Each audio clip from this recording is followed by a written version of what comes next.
আজকে আমি সয়াবিনের তরকারি করছি, কুকারে করব। তো এখানে দিয়ে দিলাম একটা বড় এলাইচি, আগে তেলটা দিয়েছি সাদা তেল, আর 2 টুকরো ডালচিনি, এখানে 2টো শুকনো লঙ্কা ফুটিয়ে নিয়েছি, একটা তেজপাতা দিয়ে দিলাম, আর একটু গোটা জিরে দেবো আমি। একটু ভাজা হয়ে যাক মশলাটা। এবার আমি এখানে 2টো পেঁয়াজ কেটে রেখেছি, পেঁয়াজটা দিয়ে দিলাম। পেঁয়াজটা একটু লাল লাল করে ভেজে নেবো।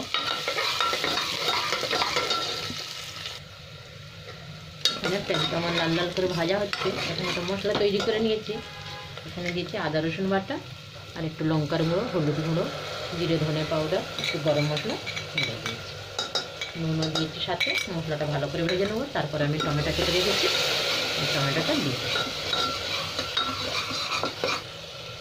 মশলাটা আমার ভাজা হচ্ছে, তেল ছেড়েছে, এবার আমি টমেটোটা দিয়ে দেবো।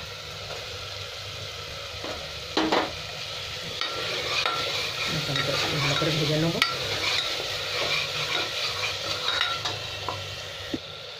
এখানে আমি সয়াবিন একটা ধুয়ে গরম জলে আর একটা ডিম দিয়ে মেখে রেখেছি, একটু নুন দিয়ে।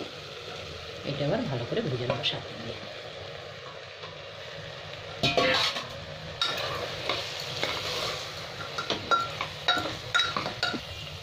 এখানে আমার সয়াবিন খুব ভালো করে কষা হয়ে গেছে। এবার আমি মটর আর আলুটা দিয়ে দিলাম,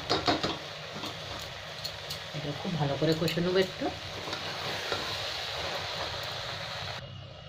এবার আমি এখানে গরম মশলা পাউডারটা দিয়ে দেবো। এটা আমি বাড়িতেই করি, গরম মশলাটা খুব সুন্দর একটা সেন্ট আসে। এবার আমি গরম জলটাও দিয়ে দেবো। গরম জল আমার হয়ে গেছে এখানে। এবার কুকারটা বন্ধ করে দেবো। জল দিয়ে দিয়েছি গরম জল। এবার আমি ধনেপাতা কুচিটা দিয়ে দিলাম, কুকারটা বন্ধ করে দেবো। আজকে আমার সয়াবিন মটর তরকারিটা খুব সুন্দর, এটা ভাতের সাথেও খাওয়া যায় আর রুটির সাথেও খাওয়া যায়।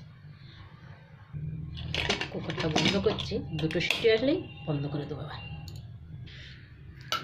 কুকারের ঢাকনটা খুলেছি, খুব সুন্দর হয়েছে, একদম সেন্টটা খুব সুন্দর হয়েছে।